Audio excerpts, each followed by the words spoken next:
see, 'cause I think I do want you next to me.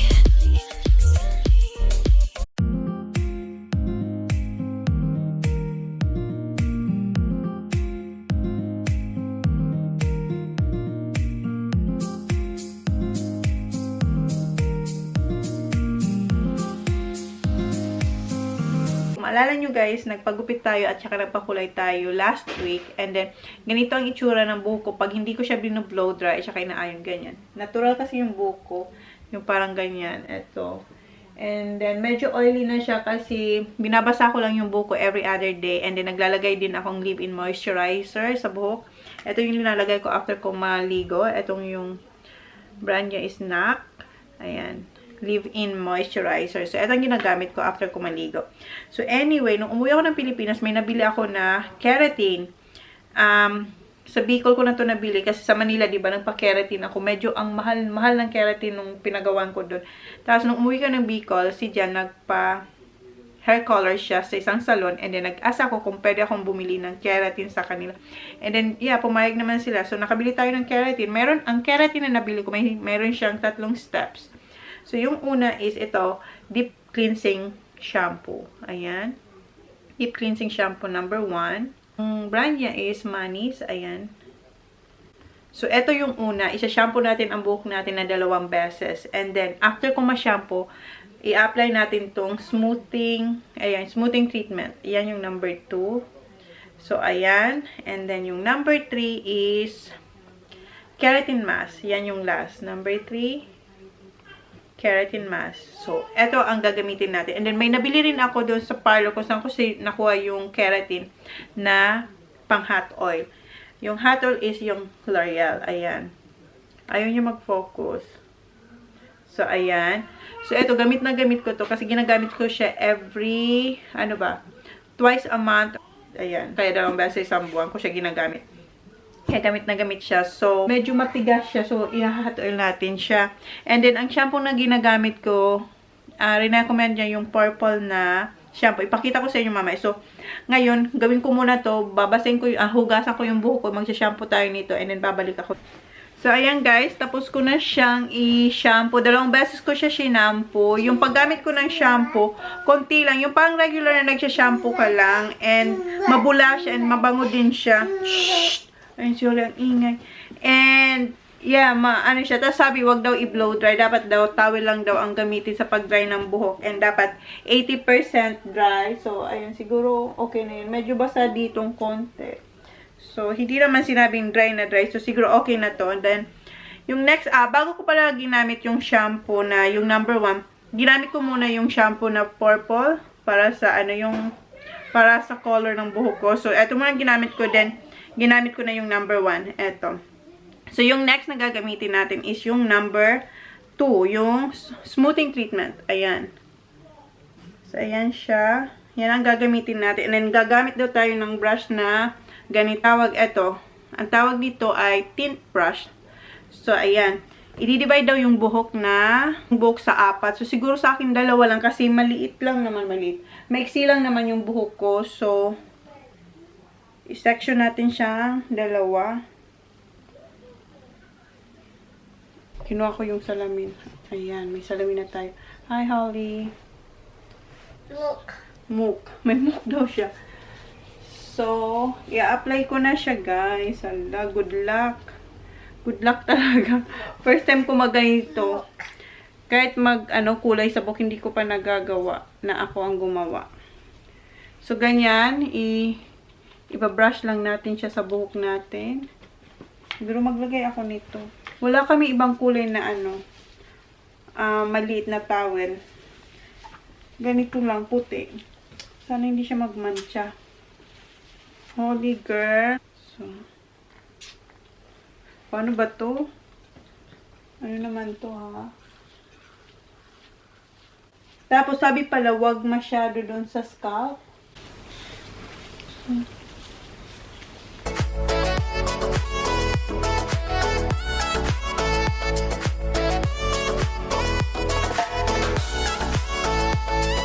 Limutan ko yung first section. Dapat pala, patapos ko ma-apply yung treatment, Dapat pala, isusuklay ko siya. Iko-comb natin siya. Nakalimutan ko. So, ngayon na lang.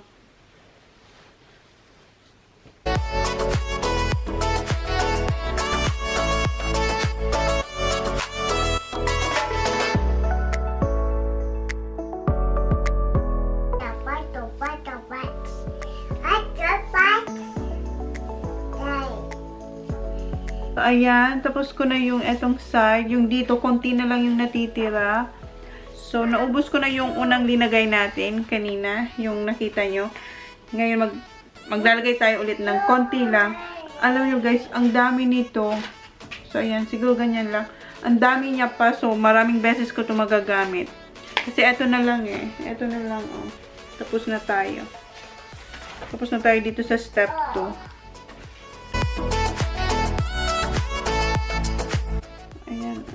Tapos na. So, i-cover natin siya ng shower cap for 30 minutes. So, balikan ko kayo after 30 minutes, guys. So, hindi siya makate. Hindi naman siya, hindi naman. Wala naman akong nararamdaman. So, okay siya. So, babalutin ko rin siya ng shower cap. Then, after 30 minutes, balikan ko kayo. I'm back, guys. So, it's been 30 minutes na, guys. So, ayan yung shower cap. Kung mapapansin nyo, parang may moist siya sa loob. Ayan, parang nagpapawis siya. And then, napansin ko, mainit siya. Ayan, mainit siya as in. Ayan. So, sabi dito, alisin yung cap after 30 minutes. And, so, alisin natin yung etong shower cap. And then, i-rest daw siya for 5 minutes. So, alisin ko na to. Lipit na to. So, i-rest natin siya for 5 minutes. And after 5 minutes, babalnawan natin siya. Ang sabi, dapat daw 10 to 20 seconds lang daw balnawan to. Dapat daw mayroon pang matirang treatment. So, yun. Balikan ko kayo after ko mabalnawan to. Yung itsura niya after ko ma-blow dry. Ang ginamit ko, sinet ko yung blow dry sa cool. Kasi, pag mainit, baka ma-over naman yung buhok. Kasi gagamitan pa natin siya ng iron, diba? So, ayan na siya. Ang lambot niya, ha? So, ngayon, sabi, hatiin daw sa 4 yung buhok. So, sa akin, 2 lang. Kasi, lang naman, maiksi lang naman ang buhok ko. So, okay na yung 2. Nasa na yan? So, ito ulit ang gagamitin ko.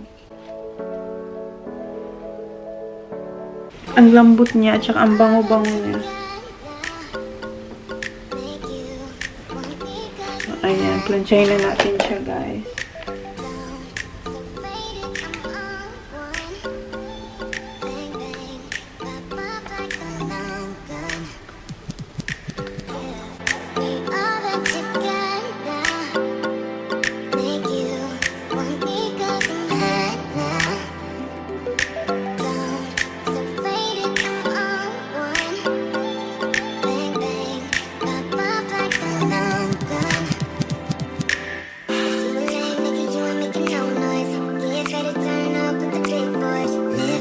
Ito na siya, guys. Tapos ko na siyang i-plancha. Ayan na siya. Oh. Nag-snore si Holly. Ayun si Holly. So, yan. Marami lang akong baby hair na nakikita nagsisitayuan. So, siguro bibili ako ng wax para natin siya. Ipaganyan. So, yan. Ito na siya. Hindi ko alam kung sa likod na ko na-plancha. Ang lambot niya at saka ang bango-bango niya sa buhok. Tapos feeling ko ang gaan-gaan ng buhok ko ngayon. So, yeah guys. Ayan na siya. So, i-update ko kayo. Kasi sabi dito, tatagal daw siya na 6 to 8 weeks. So, pareho lang doon sa pinagawang ko. 6 to 8 weeks daw. So, ayan. At as ang dami pang natira. As in, ang dami-dami pa. Ganito lang yata ang ganyan lang yata ang nabawas sa taga-battle. So, yan. Update ko lang kayo yung ginawa natin keratin kagabi. So, ayan na siya. Ayan. May nilagay lang ako dito sa dito. Tsaka dito kasi meron siya marami siyang yung static na yung mga tumatay yung mga buhok nung pagplancha ko yun. Tapos may mga baby hair. Hi, bye-bye daw. Hi. Tapos yun nga, yung may mga tumatay yung buhok. So, kanina, umalis ako, bumili ako ng mga iba pa naming dadalhin sa Bali. So, yun, isa yun sa binili ko, eto. Kasi ang dami niya talagang mga baby hair na tumatayo. Ayan, magpa-plancha tayo ngayon. Ito yung mga damit na dadalhin ko sa Bali. Plaplansyahin ko yan. And ito yung kay Jan. Ayan, sabi ni Jan, 5 t-shirt lang daw ang dalhin ko. Pero hindi ko yun sinunod. Kasi 24 days kami. Kasi sabi niya, bibili na lang daw siya doon ng mga singlet or yung mga sando. And then sa short, sabi niya, ang dalhin ko daw is yung ganitong 3 lang. Pero hindi ko rin sinunod, dinala ko yung mga maayos niyang shorts. Maayos niyang shorts. Kasi gusto niya pag nasa, like sa Philippines, ganito lang yung mga ginagamit niyang shorts. Mga ganyan, yung maninipis. Kasi sobrang init. So, pero nagdala pa rin ako ng ilang pirasong shorts, yung magaganda. Yung, ayan, mga ganito. Just in case lang, kung may lakaran na biglaan, diba? So, ayan, hindi ko siya sinunod. And si Kuya, ayun, tulog na si Kuya. Kasi may pasok yung books. And then, ayan, may dala rin ako ng mga pang-golf niya kasi mag-golf daw siya doon. So, ito yung mga ilan ba to? 2 yata ang dinala kong pang-golf niya. Yeah, ayan. So, ito yung mga pang-golf niya. 2 t-shirt sa pang-golf. And what are you doing? Hi, guys. Who's that? Mommy. Daddy. Say hi, guys. Look at me. Say hi. Hoy. Ayan, kinakalat niya. Are you gonna help mommy? Huh? Are you gonna help mommy? No. No. So, ayan guys, magplansya na tayo. Right, Baba? Say see ya. Ew. Hoy. Say hi. Hi. Look. Flying kiss. Wow, wow. Flying kiss. Wow. Wow. Okay, say bye. Popo. What's your favorite color? Popo. Ayan guys, mag-alauna na. Hindi pa ako tapos magplansya. Ayan pa lang yung napaplansya ko. And yeah. And ayan kay Jen, wala pa ako nakaplansya kay Jen. Si Holly tulog na oh. And nanonood ako na El Paraiso. Ayan guys, tapos ko ng plansyahin lahat ng mga damit namin na dadalhin. Ayan na siya. Ayan yung kay Jen. Ayan yung akin. And then kay Jen. Time check is, ayan guys, 4:30 na, mag 4:30 na in the morning. 4:23. Papakita ko lang sa inyo yung mga natapos kong plansyahin kagabi na madaling araw ko na siyang natapos. Ngayon, ilalagay na natin siya dito sa cubes organizer. Ayan, bumili tayo ng luggage and then yung nabili ko is yung black at saka yung white. And then yung pagdating ko dito sa bahay, sabi ni Jan, mas maganda raw yung black kasi pag na-scratch, hindi masyadong halata yung scratch. Kasi pag white daw, mahalata agad. So, sabi ko, nga, it makes sense naman. So, kahapon, umalis kami ni Hall kasi namili pa rin ako ng yung mga dadalhin namin sa Bali. So, doon sa pinuntahan ko, sentro naman yun, mayroon din silang branch na strand bag. So, pagpunta ko doon, may nakita ko na black din siya. So, yun. Maganda siya and then black siya. And, eto kasi, eto ano to, flight light to. Wala siyang yung pwedeng na-extend. Yung American na brand, hindi ko alam kung American brand, basta American na sure. Na-extend yung, na-expand to. Na-expand yan. And then, malaki din siya. Then, black siya. So, sabi ko, magugustuhan yun ni Jam. Pero, a little bit pricey lang naman. So, yun. Ipapalitan natin siya. And then, para ilagay na natin lahat yan. And then, ayan. Yan, dadalhin namin yan, guys. Meron pa sa car. So, ngayon, alis kami ni Holly. Madalian lang. I-exchange lang namin tong lahat. Let's go! Let's go! Bye-bye na. Oh, turn off now. Okay. Off daw. I-off niya na daw. Good girl. Okay, let's go. Get your shoes. Guys, dito kami sa metro. Dahil isasauli namin yung luggage. Kaso, naubos na yung gusto ko, guys. So, sabi nila, doon na lang daw ako sa may Big W. So, pupunta tayo doon. Pero, schedule muna ako for SNS dito. Para bukas, mga hapon. Right, Baba? Say hi. Say hi, guys. Okay. Schedule tayo, Baba. Nakabook ako for tomorrow around 3:30. Right, Baba? So, ilalagay ko muna to sa car. 2 trip tayo, guys, kasi hindi kasya yung isang luggage. Iniwan ko muna doon sa strand bags. So, ayan na yung white. Punta na tayo ng Big W. Tinawagan niya yung, yung store para i-hold yung, yung luggage. Kasi 2 na lang daw yung natira din doon. So, kunin na natin bago pa maubos. Ay, baba, umuulan pa naman. Wait. Ayan, dito na kami sa Big W. exchange na namin yung luggage.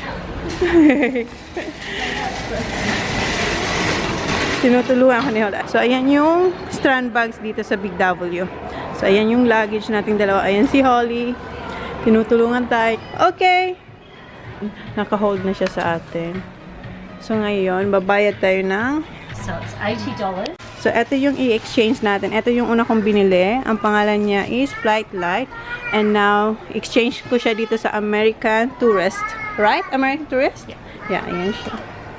Thank you! Let's go! Hindi siya kasya, oh. Si Holly ang magtutulak. Go, Baba! And ayan yung mga pinabili niya na naman, oh. Mga toys. What you gonna say to Mama? Ha? Thank you po. Yeah. Okay, hold on, Baba.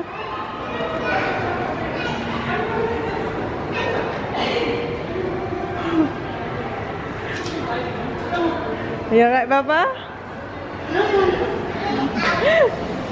Oops. Huh?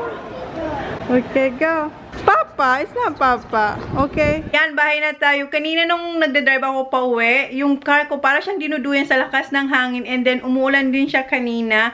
But anyway, nandito tayo sa bahay and eto yung ipinamalit kong luggage. Ayan, dalawa na siyang black para uniform siya and then yung brand niya is American Tourist. Tapos, yung blue, ang mga nakalagay dyan is yung mga damit ng mga bata at saka yung iba pa.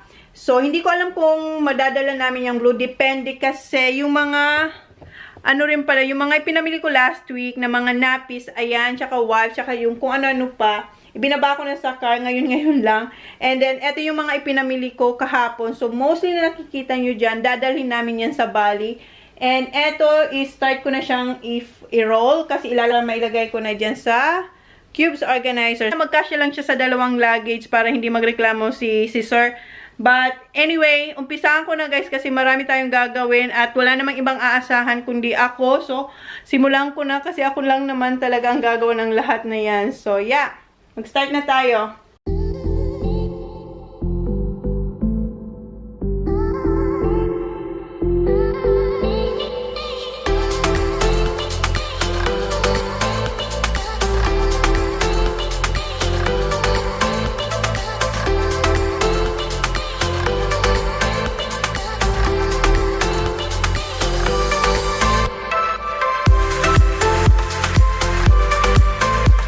So, ayan. Tapos ko na silang ilagay sa cubes organizer. Ito yung lahat kay John. Ito yung golf shirts at saka shorts niya. Ito yung mga t-shirts. And ito yung double side na malaki. Ito yung mga shorts na panlakad di dyan. Tsaka ito yung maninipis na shorts sa side. Tapos may tatlong natira. Ayan. At saka meron pang isang pouch na malaki. Dito ko ilalagay yung underwear. Tsaka mga socks. So, dito yung mga underwears niya. Tapos yung sa akin, yung lahat na nakita yung plinansya, silang lahat sa isang, isang cubes. Ayan. Ito yung lahat kong damit. And yung natira, dito ko ilalagay yung mga bra, tsaka underwear ko. Ayan. So, tapos ko nang ayusin yung mga damit namin. Yun na lang. Then, tapos na ako sa luggage. So, yan. Ilalagay ko na lang sila sa luggage, guys. So, yep. Diba? Very organized siya, guys. So, hindi siya talagang makalat pag linagay mo siya sa sa luggage. So, yan. Madali lang siyang bunutin and, yep. Sa luggage na yan. So, ayun yung mga bata. Say hi! Hi, Mom. Can I have an apple? Yeah. And can you wash it and share with Holly? Yes! Guys, ipakita ko lang sa inyo ng madalian itong luggage namin. So, ganito ang itsura niya. Meron siya ditong pa-password. Mag-create ka ng password mo. Sa ngayon, wala pa. 00 pa lang siya. Tapos, ilalagay mo yung dalawang, yung sa zipper. Ganyan. I-push mo lang siya dyan. Then, pasok. Kasi may butas siya dyan. So, ipapasok lang siya dyan. Tapos, pag may password ka na, lock na siya. Tapos, pag tama yung password mo, ipo-pull up mo lang siya. Ma-unlock na siya. O, diba? Ang galing. Tapos, may dalawa siyang zipper dito. Isa, dalawa. So, ito yung, yung main compartment na zipper. Tapos, etong isa, pang-expand. So, tingnan natin kung ma-expand siya. So, ito yung isang zipper. Kita nyo, ayan. Bubuksan natin siya para mag-expand siya. So, ayan. Na-expand siya ng konti. So, ayan. Tapos, yung kilo niya itself, 4.6. Na wala pa siyang laman. Tapos, yung buksan natin siya para makita nyo yung loob. Ang itsura niya. Oops. Tapos, may 4 na gulong pala siya, guys. So, ganyan yung loob niya. Mayroon siyang belt dito. Dito sa side na to. And then, may zipper, may pa-pouch dito. Parang pocket. Ayan, na may zipper. Tapos, dito sa kabila, ayan, may dalawa siyang, 3 zipper. 1, 2, 3. So, dito yung parang fishnet. Fishnet ba to? Ayan. May dalawa siyang pocket na divide into 2. Ayan. So, pwede ka dyan maglagay na kung ano. So, yan yung zipper niyan. And, eto yung kabilang side. Tingnan niyo kung ano siya kalalim. Ayan. May so, ganyan siya, guys. Tapos, may belt na naman siya dito. Yes, Baba? Hi. So, ayan. May belt siya dyan. So, yan ang itsura niya, guys. So, yun lang. So, ilalagay ko na yung damit namin dito. Yes, Baba? Oh, pardon. Okay, sorry. Say sorry. Okay. No, press. Tapos pa, guys, meron siyang 10-year global warranty, which is really good kasi sulit naman siguro yung binayad natin sa 10 years na yan. And, yung texture niya, hindi ko alam. Pero sabi nung babae, yung sales lady, pag iniit siya lang daw to, yung tinatapon lang daw to dun sa baggage area sa airport, hindi daw to mababasag, magbabounce lang daw talaga. So, tingnan natin after na magamit namin. And, ano pa, madali lang siyang i-move. Very smooth. Ayan. So, yeah. Tapos, yung isang luggage, ililipat ko yung nasa blue, yung sa mga bata, ililipat ko doon. Sana magkasya lang sa dalawa para hindi na kayo magdala pang isang suitcase. So, yeah. Ilalagay ko na yung sa amin dito. And, sana matapos ko na. Paradise.